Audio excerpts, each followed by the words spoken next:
playing with a different foot.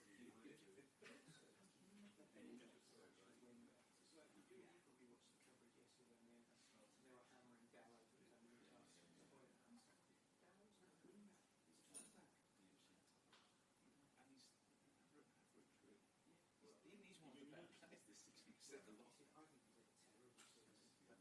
That tells you all good, isn't it? Because people... It's Bruno and Bruno. Bruno, yeah. Bruno, but it is Bruno versus Bruno. I just think, even with him, is he thinking, I'm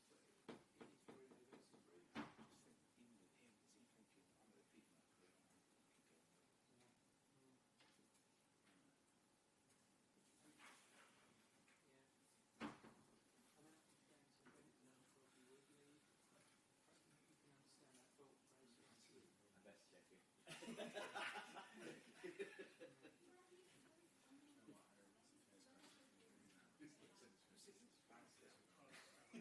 If he's still there after one question, he doesn't. Yeah. I mean, He's doing a better job than Amaranth will need that.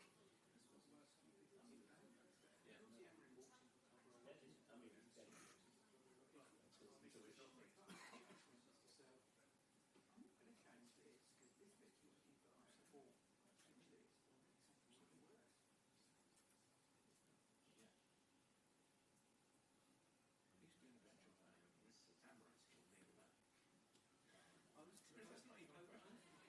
Shortlist for Premier League worst. Is it?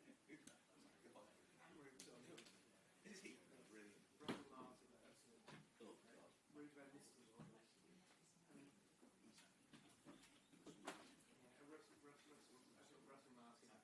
Russell Martin would probably win my Premier League worst man of the year award, but with Amaranth in second. Just Ten Hag in it as well. Good way in the top three. Van Nistelrooy would win me Manchester United. I've got Van Nistelrooy to get it as well. He's got 3 United managers. Amazing. Might do that. Yeah. An article at some point. Yeah. And why are they all from Manchester United or Russell Martin?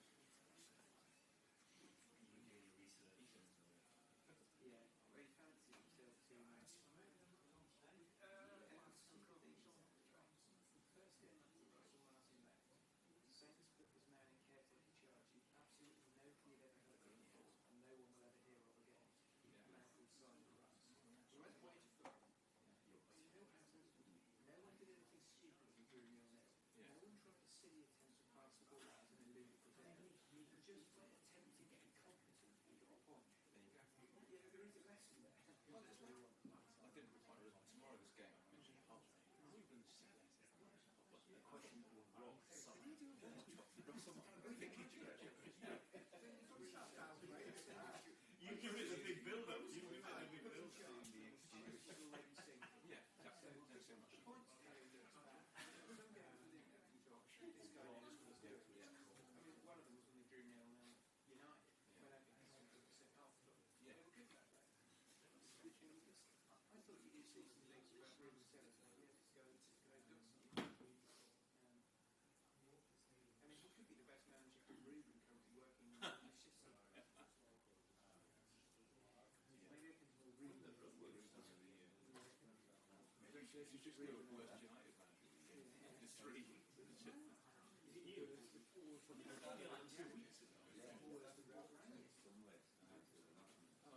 At least Ralph had that slot. Yeah. Yeah, I was going to say. I did quite a Oscar last night. You know how United is affected by that? You know how Ralph was great Anglophone sat up to tell everyone it was time for the Sunday. He went through the entire Europe to the same role in England. People would ask him questions in English. He would reply in German. He was Austrian manager. He was like this. I like fluent in English. I can speak English. Good result, Ralph. 3 minutes later, Roy Jordan. Result never to speak English again. I liked him a lot. Yeah, I do. So don't get up here until 7 Anyway, stay on one more. Yeah. Right. Oh, that's not bad shout. I would.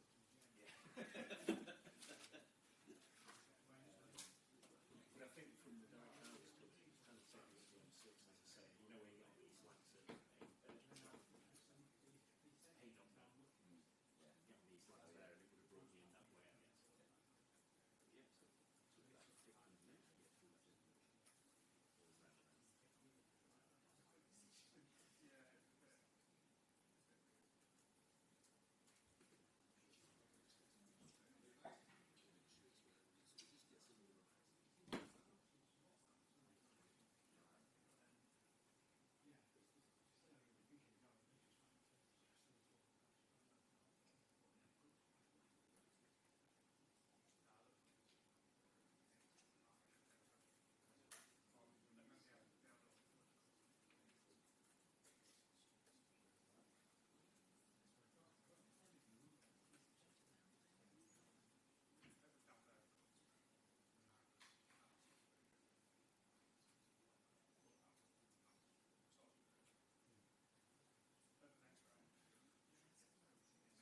listen, it's less intimidating.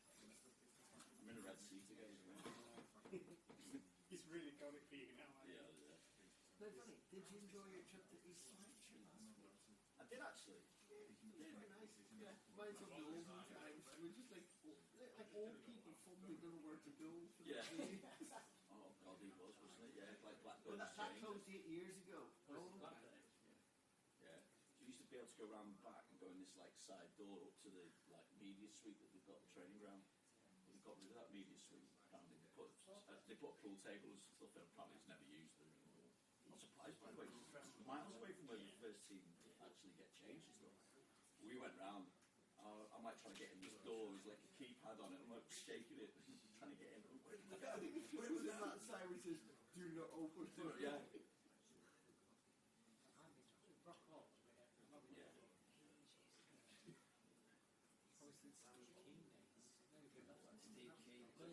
The man with the visibly large backside. That's what struck me about Steve Key. Your backside's really big. There's a story about Steve Key. What, another one? With James Cooper, you probably heard it, Stu, as well. Yeah. It was on a European trip. Yeah. I'll tell you away from that. Yeah. What he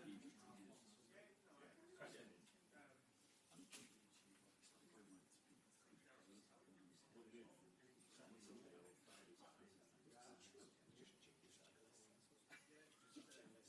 It's just one of the, possibly one of the worst football decisions ever. Look at Big Sam. Yeah. Steve Keenan, and just watch us go. To be fair, he did take him to another level, but it was The lower level, yeah.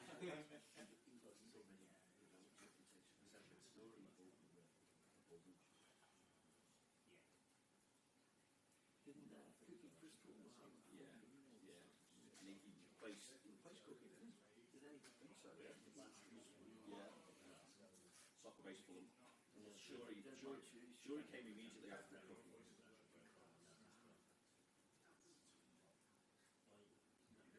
Yeah, he made it.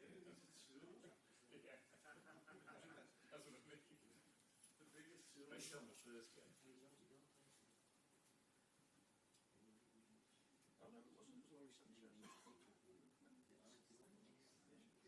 Sanchez was managed for about 4 or 5 months. Because he did get with Northern Ireland and they thought, oh, he'll be good. And they went there and took half the Northern Ireland team with David Healy and all that.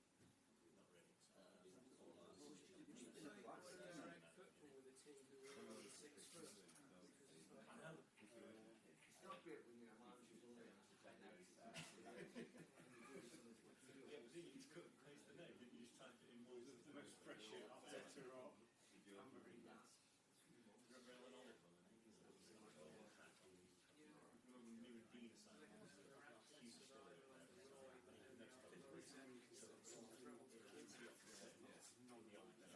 Nothing's doing me, none of my doing.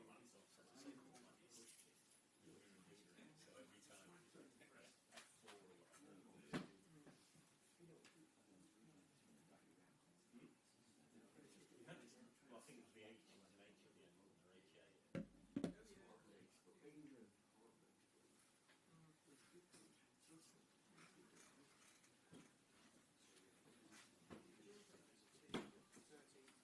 88. I know, right? Yeah.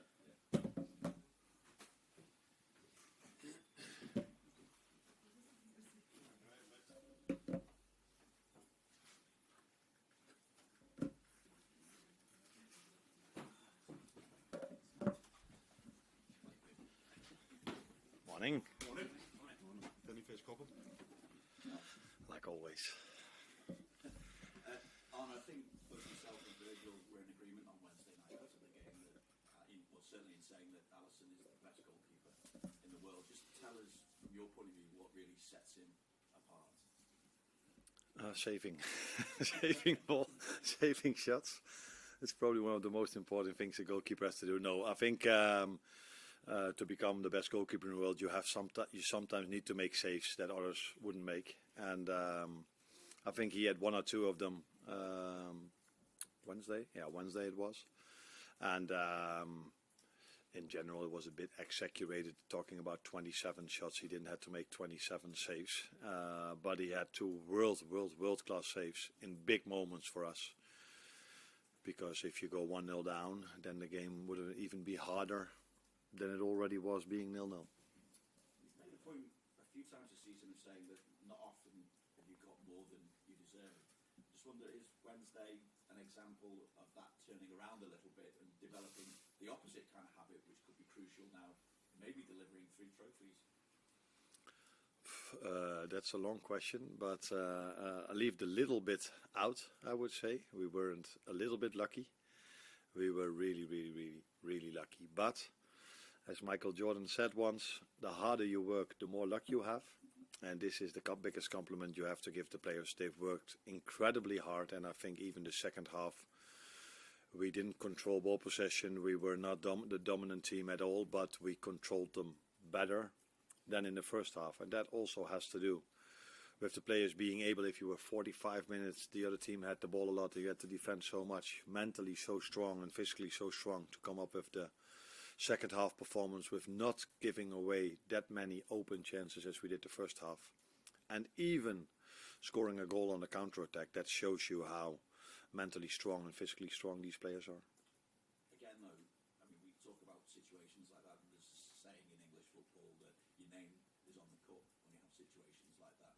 Do you look at it like that and think that this is that mentality, that ability to get over the line when you haven't been necessarily your best performance of the season? How crucial is that when you're going for trophies on the field?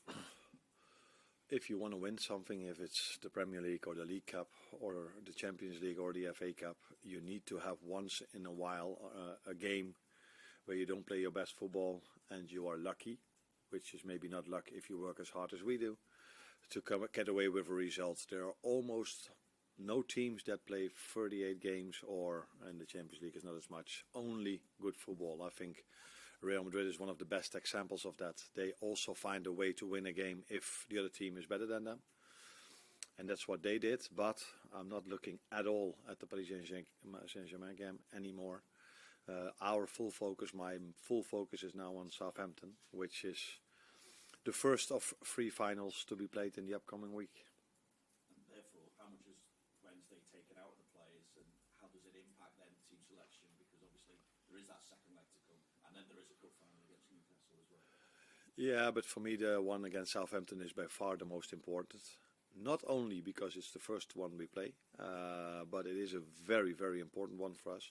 So if I make the choice to play other players, that is because I think that's the biggest chance to win the game tomorrow, and not because I want to rest them for the game against Paris Saint-Germain. So the only way I make a change is because maybe it's only 2 days in between. And then I might feel that playing someone else is a better option because we have many players that are of equal quality. But that then only has to do with us getting a bigger chance of winning the game against Southampton than it has anything to do with the Paris Saint-Germain game. Sure. What goes through your mind when you are deciding team selection? Because I know the old cliche is it's one game at a time. But in your mind, do you actually probably know your lineup against PSG and the cup final? Do you think that far ahead? No, not as much as you might think. Of course, you do know what to expect now from Paris Saint-Germain. You do know what to expect from Newcastle. But for me, the most important game is the one against Southampton. And if there would be 3, 4, 5 days in between these two, the last game and this one, I would have probably started the same 11 again, even if there was only 2 days in between for the next one. But since there's only 2 days in between, and we had to fight really hard, and it's not the first game after being 3 or 4 weeks out. It's probably the 50th game in 3 months. I don't know how many. So you take that into account, but you take the quality from the team you face. You take the form of the players. You take how fit they are, which players are fit best together. So if you look at, we started off with Lucio and Diogo. Where Diogo is a type of player, 9.5 for me almost. He's almost a midfielder as a striker. And then I finished the game with Curtis, who's a midfielder from the left, and Darwin, who's more of a real 9. So these combinations you look at depending on the opposition and the formation of the other team. The good thing for us is, because you guys are till now only focused on Paris Saint-Germain, is that Southampton has the same formation if they have the ball as Paris Saint-Germain has. So now we need to do much better without the ball, so to press Southampton than we did against Paris Saint-Germain. So it's another good test for us. I think only Nottingham Forest have used fewer players than Liverpool in the Premier League. Do you like having a kind of tight squad like that, or in an ideal world for a manager, would you have a big squad? I see the advantages of playing mostly with the same team because they get used to each other, so that helps. But I also am aware of the fact that you cannot play a season with 11 players, so that's why you saw sometimes players rotating. And I don't do this with 20 or 25, but mostly with 14, 15, if possible. And the other ones don't always get the playing time they deserve. I think Harvey Elliott is a great example of that. He's done so well for this club. He trains well, but he's in competition with Mo Salah and Dominic Szoboszlai. And now, I don't think Mo was happy that I took him off 5 minutes before the end, if I looked at his body language. And there's a reason for that, because he is a player that can score a goal for us, even if he's not even playing his best game. That's why I hardly take him off. Now I did, and Dominic Szoboszlai is, you could call him a machine. Every time you play him on the pitch, he's the one that runs most, and that's it makes it sometimes hard for Harvey. That's why I like it so much how he did when he came in. Only 5 minutes. Some players are sometimes frustrated if they only get 5 minutes, but in our team that has never happened. Maybe once or twice. But in general, it's never happened. Yeah. You mentioned Mo Salah's body language there. I just wonder, does the hunger of some of the more senior players in the squad make rotating and making the substitutions difficult for you?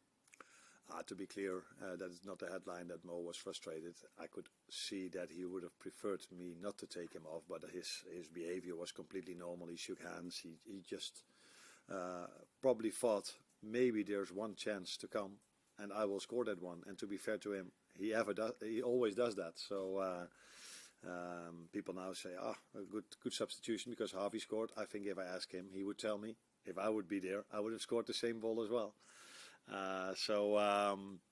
He had a completely normal reaction, but not only the ones that like you probably mentioned, like Mo and Virgil, and the ones that won the league before. I think all of them show great character till now this season, and that's also what we need tomorrow again against Southampton, because they are not playing as a team that is bottom of the league. They take a lot of risk. They go man for man all over the pitch. That's the same what Paris Saint-Germain does. And they probably saw how difficult we had it over there with that game plan. So I'm expecting the same for tomorrow. It's another game where you'll be managing not on the touchline. I just wonder, from the game you played previously against Newcastle, I know a lot of managers have spoken in the past that sometimes they get a good tactical view from up there. They analyse the game maybe a bit better. They like to spend time both up there and down on the touchline. Just wondered what your view on that was and how you sort of saw the game last night. Yeah, I think I have the same opinion. The only difference between now and 5, 10, 15 years ago is that we have all iPads and MacBooks on the sideline, so we have the same view if I look at that screen. So it's not necessary to take a suspension to have a great view.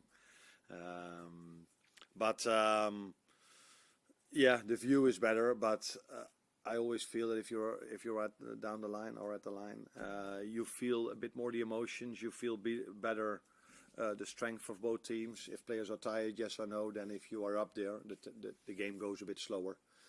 Where I'm sitting tomorrow, it's an easy game to play. But if you are standing at the same level, everybody will say, "Ooh, it's harder to play this game than I expected when I'm sitting so much higher." So.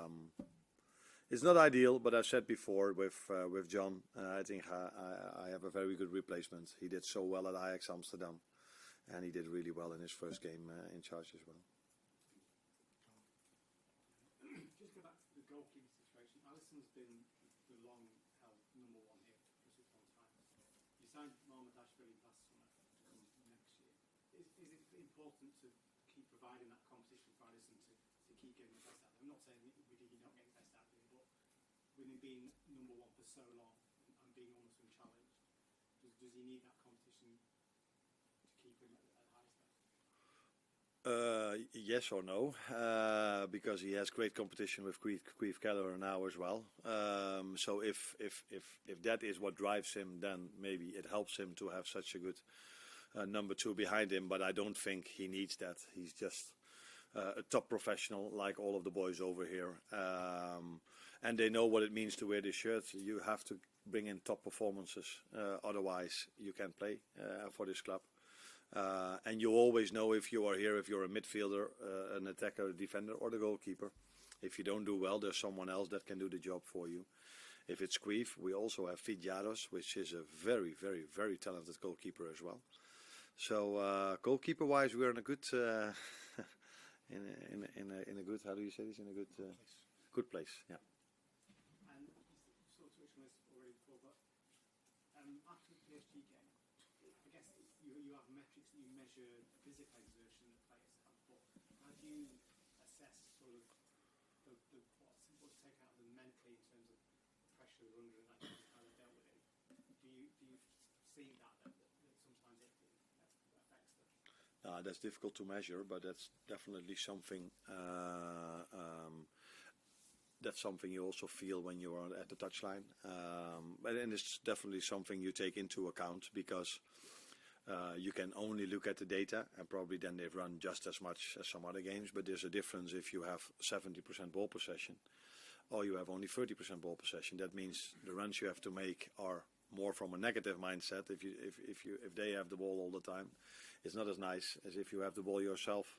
So you do take that into account as well, and of course 3 or 4 months without any break, you take these things in account as well. But that's why, of course, I was not only happy with the goal Harvey scored, because that gives us a good how do you say this? Good advantage for the second game, but it mentally helps, of course, a lot as well to score that goal. So we're in a good place. But, like I said, 3 finals to be played in a week. Again, after this one, with only 2 days in between. Yeah, a week to look forward to for every Liverpool fan. And I know if the final is there and everybody is already talking to me about how the atmosphere will be on the Champions League night. But I truly hope that our fans will be at as loudest tomorrow, and not in the final, and not against PSG, but tomorrow. So is that because of the position of this game between those two ties? It's almost like people take it for granted that Southampton bottom of the league should be easier for you, but that's where the danger lies in this match. Yeah, I have to convince my players that we play 3 finals, like I said now a few times. And I'm hoping, and that's why I every time come up with the word final, that I influence our fans a bit as well, that they understand how important they're going to be tomorrow. So I'm hoping they will not come into the stadium 5 minutes before the kickoff. I'm hoping the whole stadium is already completely filled half an hour before kickoff. And that these players get the reward for what they did in Paris, for working so hard. So they have great songs. Sometimes when I look at social media, I see these songs coming from Lucio and from Virgil and from Maka, and they are really creative in these songs. Now let's hear them before the game tomorrow, although I'm in the stands. But yeah, maybe I can start them with Isaac. Isaac is always this little boy. Yeah. Maybe, yeah. Thank you. Firstly, Arne, I wanted to check on the status of Cody Gakpo, how close he came midweek, and is he available for this game? He didn't train yesterday yet, so let's see if he can train with us today.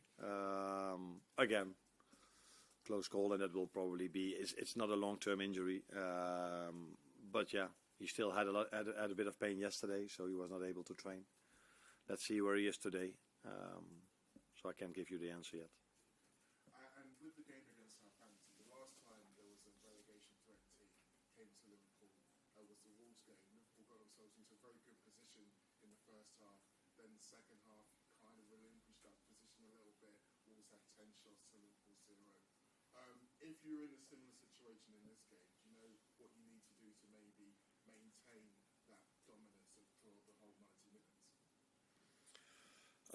Now we have to act differently than we did in the second half, but it's not always only up to us. It was also the quality of Wolves, and I think they have a much better season than the league table shows you. But we're not here to talk about Wolves. We're here to talk about Southampton, and it's also a team that takes a lot of risks in their pressing.